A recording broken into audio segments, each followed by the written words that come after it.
नमस्कार दोस्तों, आप सभी का स्वागत है। कल की क्लास में हमने इकोनॉमी के कुछ टर्म को डिस्कस किया था, जैसे कि variable rate reverse repo option. इसके बारे में हमें आज डिस्कस करना है, तो आइए शुरू करते हैं। आपने रिवर्स रेपो रेट के बारे में तो ज़रूर सुना होगा।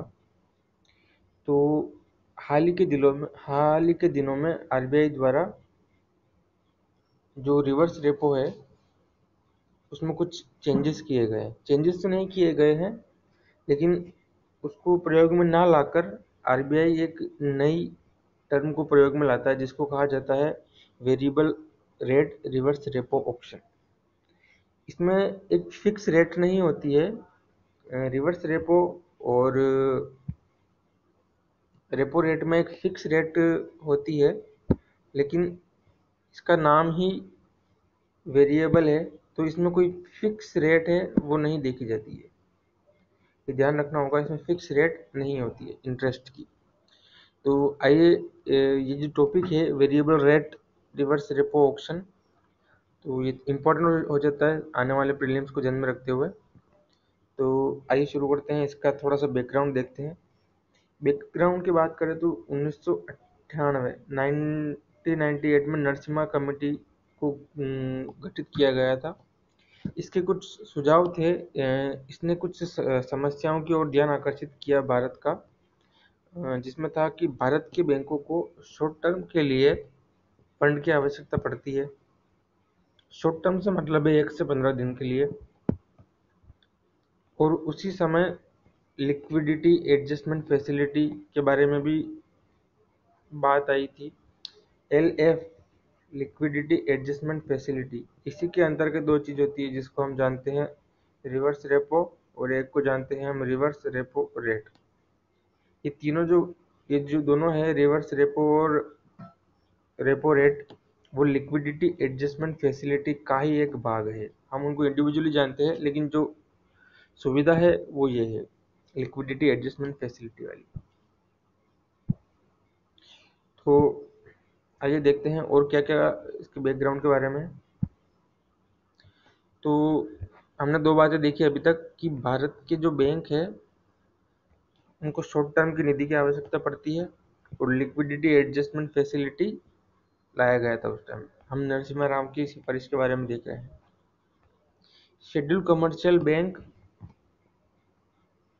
SCB एंड प्राइमरी डीलर को फायदा मिलता है। इसमें होता क्या था, रेपो रेट और रिवर्स रेपो रेट से मुख्य फायदा जो मिलता था वो बैंकों को और जो प्राइमरी डीलर है उनको मिलता था। इससे अर्थव्यवस्था को सुचारू रूप से चला पाने में सक्षम नहीं हो पा रहे थे हम। अगर कोई भी चीज़ अगर रेपो रेट बढ़ाई जाती है, कम की जाती है, तो उसका जो मेन जो असर हो रहा था वो केवल शेड्यूल कॉमर्शियल बैंक तक ही सीमित था।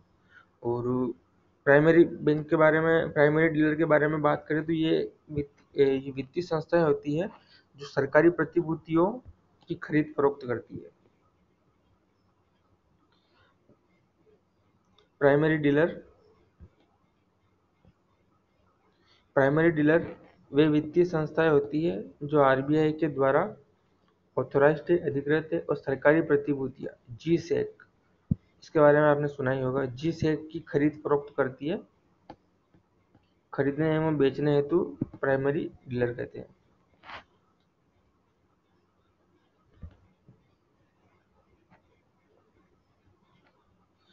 आइए आगे चलते हैं। ये भी मैंने बताया ही था आपको, लिक्विडिटी एडजस्टमेंट फैसिलिटी, जिसके अंदर रेपो ऑपरेशन और रिवर्स रेपो ऑपरेशन होता है। रेपो ऑपरेशन बैंक द्वारा गवर्नमेंट सिक्योरिटी आरबीआई को दे दी जाती है, और इसके बदले में बैंक को क्या प्राप्त होता है, रुपया प्राप्त होता है। और जो रुपया प्राप्त होता है बैंकों को, ठीक है। और इसमें एक सबसे बड़ी ध्यान रखने वाली बात है कि जो इसमें टाइम और इंटरेस्ट वो दोनों फिक्स होता है। उसी तरह रिवर्स रेपो में क्या होता है, बैंक जो होते हैं वो गवर्नमेंट की सिक्योरिटी को खरीद लेते हैं आरबीआई से, और बैंक अपना जो अपने पास जो पैसा होता है, एक्स्ट्रा पैसा, उसको आरबीआई के पास जमा करा देते हैं और आरबीआई से उनको जो रिवर्स रेपो के रूप में इंटरेस्ट मिल जाता है। इंटरेस्ट उसको नहीं कहा जाता है, लेकिन सामान्य भाषा में इंटरेस्ट उनको मिल जाता है।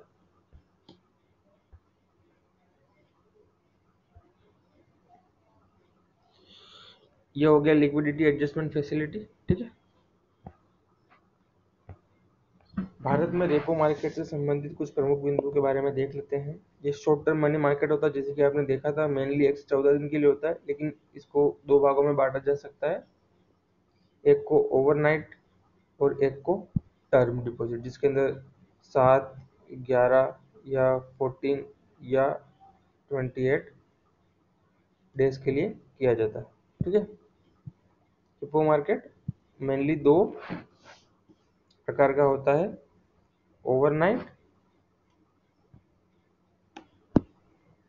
ओवरनाइट और टर्म रेपो। ये और इसमें जो आपने इसमें देखा ही होगा कि इसमें गवर्नमेंट सिक्योरिटी का लेन देन किया जाता है, सरकारी प्रतिभूतियों का लेन देन किया जाता है। तो ये कोलेक्ट्रलाइज्ड गवर्नमेंट सिक्योरिटी मार्केट है। रेपो रेट में ब्याज दर या तो फिक्स होती है या वेरिएबल होती है। अब हम बात करते हैं जो भी हाल ही में चर्चा का विषय था, अगला टॉपिक है रिवाइज लिक्विडिटी मैनेजमेंट फ्रेमवर्क, जो कि 6 फरवरी 2020 को आरबीआई के नोटिफिकेशन के माध्यम से पता चलता है। जो लिक्विडिटी मैनेजमेंट फ्रेमवर्क आया हुआ था पिछला, उसको रिवाइज किया है। इसके अंदर मेन जो सबसे चीज जो हुई है, वो इंटरेस्ट रेट पहले फिक्स थी, उसमें आपने देखा था रेपो रेट और रिवर्स रेपो रेट में। अब आरबीआई ने रेपो ऑपरेशन फिक्स्ड की जगह वेरिएबल रेट पर होगा। वेरिएबल रेट का मतलब है कि कोई फिक्स रेट नहीं होगी, 4%, 3%। जो भी बैंक और आरबीआई आपसी सहमति से तय करेंगे, उसी रेट पर पैसों का लेन देन होगा। तो वेरिएबल रेट ध्यान रखनी है। मतलब इसमें रिवाइज लिक्विडिटी मैनेजमेंट फ्रेमवर्क में मेन स्टेटमेंट यही ध्यान रखना है कि इसमें फिक्स की जगह वेरिएबल रेट पर होगा। अगर ऐसा आ जाता है कि वेरिएबल की जगह फिक्स होगा, तो नहीं, फिक्स होता था पहले रेपो रेट और रिवर्स रेपो रेट में, उसको वेरिएबल कर दिया गया है।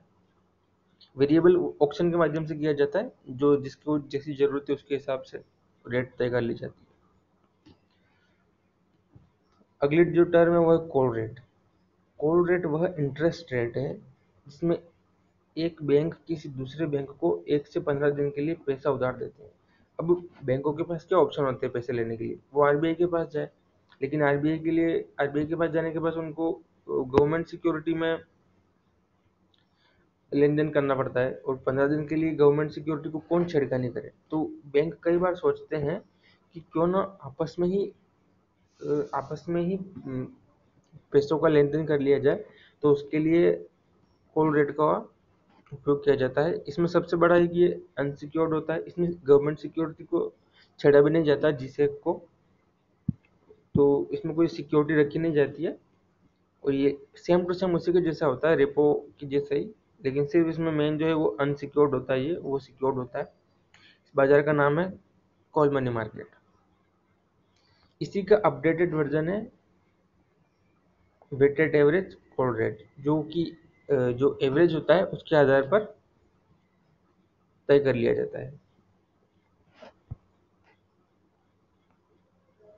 ठीक है, तो आगे देखते हैं हम। हाँ, आरबीआई ने ना डब्ल्यूएसीआर को बेंचमार्क बना दिया है, मतलब इससे कम या इससे ज़्यादा पर जो लेन देन है वो नहीं किए जा सकते। इसमें ध्यान रखने वाली बात है, अगर डब्ल्यूएसीआर जो कि वेटेड एवरेज कॉल रेट है, अगर वो ज़्यादा हो जाए रेपो रेट से, तो आरबीआई के लिए चिंता का विषय हो जाता है।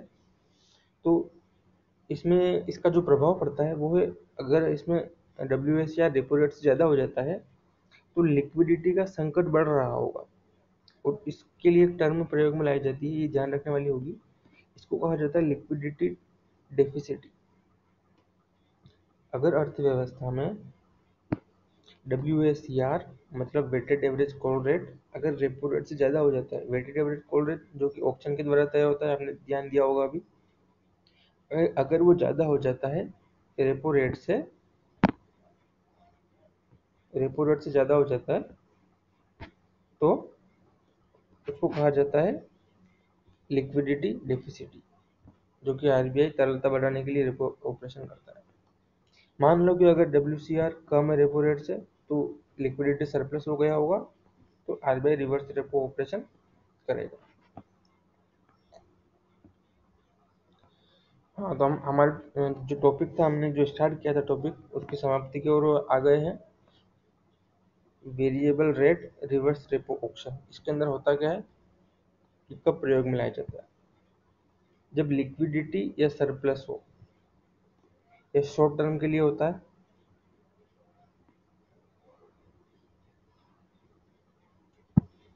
ये शॉर्ट टर्म के लिए होता है और 14 दिन के लिए होता है। ब्याज दर वेरिएबल होती है जो कि ऑप्शन के माध्यम से तय होती है। तरलता कम हो जाएगी तो इन्फ्लेशन कम हो सकती है, कम होगी ही इसकी गारंटी नहीं है, कम हो सकती है। VRR का अर्थ अकोमोडेटिव को परिवर्तित करना नहीं, मतलब ये कोई स्थान नहीं लेगी किसी भी चीज का, ये भी चलता रहेगा साथ में और रेपो रेट भी चलता रहेगा। आगे हम बात करते हैं टाइप्स ऑफ रेपो मार्केट।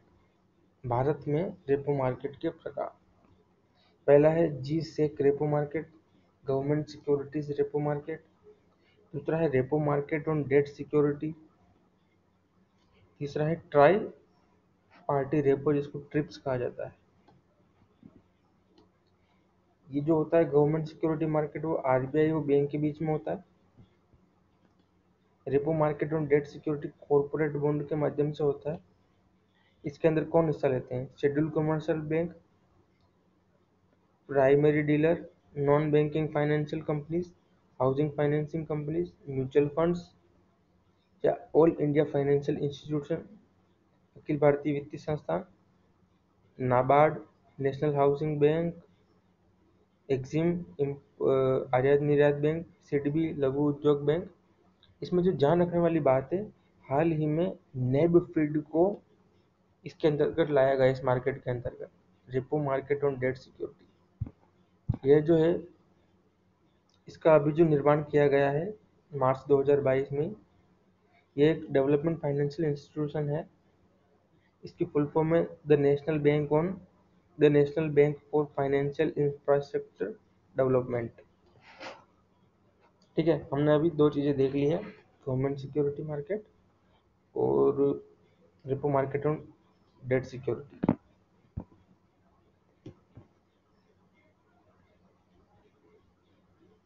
ठीक है,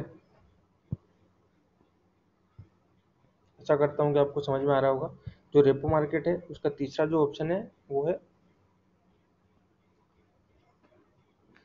ट्राई पार्टी रेपो, ट्रिप्स, जिसमें थर्ड पार्टी रेपो की गारंटी लेती है। इसका एग्जांपल है CCIL, clearing corporation India limited. ठीक है, रेपो मार्केट के बारे में हमने देख लिया अच्छे से। आगे हम कुछ नए टॉपिक लेते हैं। पहला है yield curve, inverted yield curve, rising benchmark, bond yield. इसकी कुछ आधारभूत परिभाषाएं हैं, पहले हम वो देख लेते हैं। बॉन्ड होता क्या है? बॉन्ड एक फिक्स इनकम होती है, इस पे फिक्स इनकम फाइनेंशियल इंस्ट्रूमेंट होता है, ये उपकरण होता है। यह वित्तीय उत्पाद को स्थायी आय सुनिश्चित करता है, बॉन्ड कहलाते हैं। इसमें फिक्स्ड होती है इनकम, ये ध्यान रखने वाली बात है। बॉन्ड के अंदर जो रेट होती है वो फिक्स होती है। बॉन्ड यील्ड, इस पर एक बात ध्यान देने वाली बात है कि हम सामान्य भाषा में तो कह देते हैं कि बॉन्ड पे इंटरेस्ट मिलेगा, लेकिन जो बॉन्ड पे जो इंटरेस्ट मिलता है उसको कूपन रेट कहा जाता है। बॉन्ड के ऊपर जो इंटरेस्ट मिलता है उसको कूपन रेट कहा जाता है, ये ध्यान रखने वाली बात है। आगे बात करते हैं हम बॉन्ड यील्ड की। वास्तविक रूप से निवेशक जो कमाई होती है उसे बॉन्ड यील्ड कहते हैं। मान लो कि आपके पास 1,000 रुपये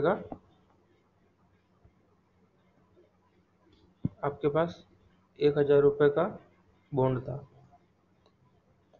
इसकी परिपक्वता अवधि पर इसमें 11,000 रुपये आपको मिलने थे। आपकी जो कमाई थी वो 1,000 रुपये आपकी कमाई थी, लेकिन आपको किसी कारणवश उसको 6 महीने में ही बेचना पड़ गया। तो आपकी कमाई तो होने वाली थी 1,000 रुपये, लेकिन आपने अब उसको बेच दिया होगा 10,500 में। ठीक है, 10,500 में बेच दिया होगा। अब आपकी वास्तविक कमाई कितनी हो गई? 500। तो इसी को कहा जाता है बॉन्ड यील्ड। वास्तविक रूप से निवेशक की कमाई और जो कूपन रेट होती है वो 1,000,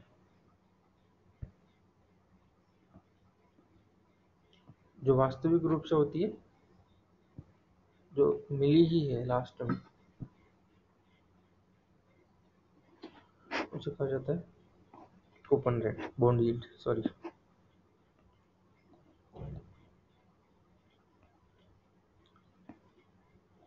आके देखते हैं हम। अभी मैंने बात करी थी प्राइमरी मार्केट। जब पहली बार निवेशकों के लिए निवेश करने हेतु प्रतिभूति बाजार में लाई जाती है तो उसे प्राइमरी मार्केट कहते हैं। जब शेयर या डिबेंचर या बॉन्ड कोई भी चीज़ होती है, उसको जो फर्स्ट टाइम, ध्यान रखने वाली बात है, उसको फर्स्ट टाइम अगर मार्केट में लाया जाता है तो जिस मार्केट में उसको लाया जाता है उसको प्राइमरी मार्केट कहते हैं। जब उसको सेकंड टाइम खरीद फरोख्त करते हैं तो उसको सेकेंडरी मार्केट कहा जाता है। इसके कुछ मेन है: government securities, treasury bills, corporation bond, participatory notes. Money market से आप क्या समझते हैं दोस्तों? मनी मार्केट एक शॉर्ट टर्म फाइनेंशियल इंस्ट्रूमेंट है, छोटी अवधि के वित्तीय उत्पाद, जिसके अंदर भी गवर्नमेंट सिक्योरिटी। यहाँ पे ध्यान रखने वाली बात है कि ये बिल्कुल छोटे होते हैं। गवर्नमेंट सिक्योरिटी कभी रख देते हैं इसमें, लेकिन रख देते हैं। ये 1 साल से कम के लिए होते हैं। टी बिल की बात करते हैं, ये 91 डेज, 182 डेज या 364 दिन के लिए होते हैं। वह प्रतिभूति जो 1 साल की कम अवधि के लिए होती है, मनी मार्केट के अंतर्गत उनका लेन देन किया जाता है। कैश मैनेजमेंट बिल 90 डेज से कम के होते हैं। कॉमर्शियल पेपर, वाणिज्यिक पत्र 7 दिन से लेकर 364 डेज के लिए होते हैं। ब्याज ज़्यादा होता है लेकिन रिस्क भी ज़्यादा होती है इसमें। अब हम बात करते हैं बॉन्ड मार्केट की, जो कि लॉन्ग टर्म होता है, 1 साल से अधिक के लिए।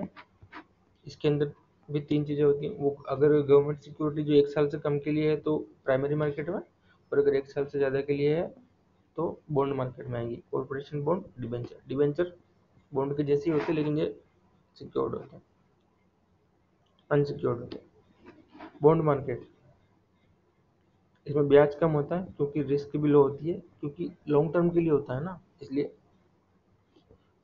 लो रेट ऑफ इंटरेस्ट होते हैं। वोलेटाइल नहीं होते बॉन्ड क्योंकि फिक्स्ड इनकम होती है। वैश्विक रूप से बॉन्ड बाजार लंबी अवधि में स्थिर होते हैं एवं इसमें लगातार कोई बड़ा परिवर्तन भी नहीं होता, लेकिन किसी भी प्रकार की आर्थिक समस्या, जैसे कि अभी जो हुआ है, रूस ने यूक्रेन पर हमला कर दिया, वो कहते छोटी अवधि की समस्या। ये अब अफगानिस्तान वाली हो गई, अभी जो श्रीलंका में चल रहा है वो वाला हो गया, या फिर रूस ने हमला कर दिया यूक्रेन पर। ऐसी जो छोटी समस्या होती है तो बॉन्ड बाजार में प्रतिकूल प्रभाव देखने को मिलता है। सबसे मेन जो स्टेटमेंट है वो ये वाली है: बॉन्ड प्राइस और बॉन्ड यील्ड एक दूसरे के विपरीत होते हैं। आप एकदम से याद कर लीजिए इस चीज को। अगर प्राइस बढ़ रही है तो यील्ड कम होगी 100%। इसको कहीं पर नोट करके लिख लीजिए। अगर प्राइस बढ़ रही है, बॉन्ड की अगर प्राइस बढ़ रही है तो बॉन्ड की जो यील्ड है वो कम होगी। इन दोनों में इनवर्स रिलेशन होता है।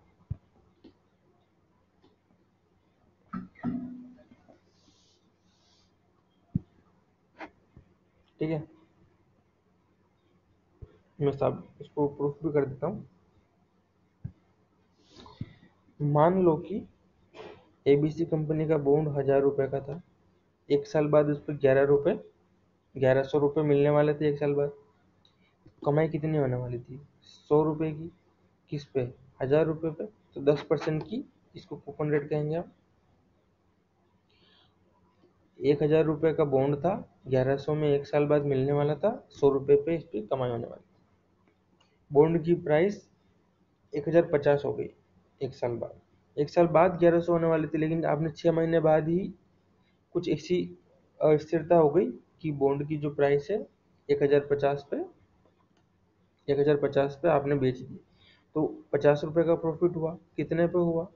1050 पे हुआ, तो 4.27% का लाभ हुआ। तो आप देख सकते हैं बॉन्ड जो यील्ड है वो कम हो गई है। बॉन्ड की प्राइस बढ़ी है 1000 से 1050, और जो यील्ड है वो कम हो गई है। ठीक है, तो इतना ध्यान रखना है कि बॉन्ड की प्राइस अगर बढ़ती है तो बॉन्ड की यील्ड कम हो जाती है।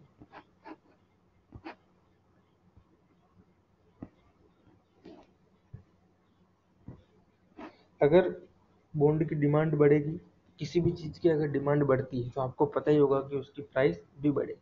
अगर प्राइस बढ़ेगी तो आपने अभी देखा बॉन्ड यील्ड कम हो जाएगा।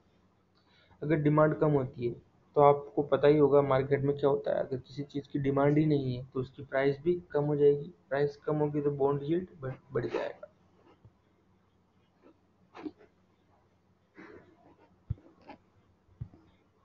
हम थोड़े से प्रीवियस ईयर के कुछ सालों की बात कर लेते हैं। 2008 से 2013 ग्लोबल फाइनेंशियल क्राइसिस कहा जाता है इसको, great recession. Federal bank, federal bank कौन सा, किसका बैंक है ये? अमेरिका का बैंक, अमेरिका का नेशनल बैंक है। जैसे हमारे यहाँ आरबीआई है, वहाँ फेडरल बैंक है। तो एक बात ध्यान रखने की, फेडरल बैंक जो बॉन्ड को खरीदता है और जो बेचता है उस कार्यक्रम को कहा जाता है क्यूई, क्वांटिटेटिव ईजिंग, अमेरिका के संदर्भ में। बॉन्ड की डिमांड बढ़ गई, प्राइस बढ़ गई, यील्ड कम हो जाएगी।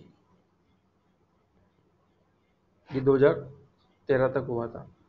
2013 में इन्फ्लेशन अचानक से बढ़ गई क्योंकि बहुत सारे जो बॉन्ड थे वो मार्केट में आ गए। फिर वहाँ का जो बैंक था फेडरल बैंक, वो लाया टेपरिंग को। टेपरिंग था बॉन्ड बाइंग का, उसको प्रोग्राम को कम करना है, रोकना नहीं है, उसको कम करना है। इससे क्या हुआ, बॉन्ड की डिमांड कम हो गई, प्राइस कम हो गई, यील्ड बढ़ गई।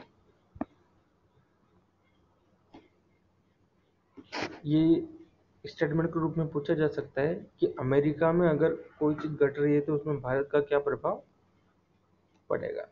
तो ये देखते हैं हम, जब अमेरिका में बॉन्ड यील्ड बढ़ती है तो विदेशी संस्थागत निवेशक भारतीय बाजारों से पैसा निकालकर अमेरिका के बाजार में निवेश कर देते हैं, तो हमारे यहाँ पे नुकसान हुआ। जब आर्थिक स्थिरता घटती है तो बेंचमार्क बॉन्ड यील्ड बढ़ जाती है 10 साल की। जनवरी 2022 में अगर आप शेयर मार्केट में निवेश करते होंगे तो आपको पता होगा कि जनवरी 2022 में शेयर मार्केट इंडिया का जो सेंसेक्स और जो निफ्टी थे वो एकदम से नीचे गिर गए थे जनवरी में। उसके पीछे क्या कारण था, आखिर आखिर क्यों शेयर मार्केट नीचे गिर गए थे, देखते हैं। फेडरल बैंक ने उस समय इन्फ्लेशन ज़्यादा हो रखी थी तो उसने डॉलर की सप्लाई को कम करने का निर्णय लिया था जनवरी 2022 में। तो अगर डॉलर की सप्लाई कम होगी तो रेट बढ़ने से इकोनॉमिक अस्थिरता उत्पन्न हो गई और टी बॉन्ड की प्राइस जो है वो कम हो गए और बोल्ड यील्ड जो है बढ़ गई। आपने देखा ही था, अगर प्राइस कम होगी तो यील्ड जो है वो बढ़ेगी। यही हुआ था जनवरी 2022 में इंडिया में। फिर फरवरी 2022 में फिस्कल डेफिसिट का घाटा बढ़ रहा था भारत में, गवर्नमेंट सिक्योरिटीज की डिमांड कम हो रही थी, प्राइस कम हो रही थी, यील्ड बढ़ रही थी।